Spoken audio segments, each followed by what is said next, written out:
அன்பும் பண்பும் பாசமும் நேசமும் நிறைந்த நட்புகளுக்கும் உறவுகளுக்கும் இனிய காலை வணக்கம்.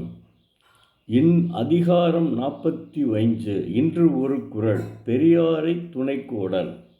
குறள் எண் 441. அறனறிந்து மூத்த அறிவுடையார் கேண்மை திறனறிந்து தேர்ந்து கொளல். அறம் உணர்ந்தவராய் தன்னைவிட மூத்தவராய் உள்ள அறிவுடையவரின் நட்பை கொள்ளும் வகை அறிந்து ஆராய்ந்து கொள்ள வேண்டும். அறம் உணர்ந்தவராய் தன்னைவிட மூத்தவராய் உள்ள அறிவுடையவர்களுடைய நட்பை கொள்ளும் வகையிருந்து ஆராய்ந்து கொள்ள வேண்டும் என்கிறார் தெய்வப்புலவர் திருவள்ளுவர்.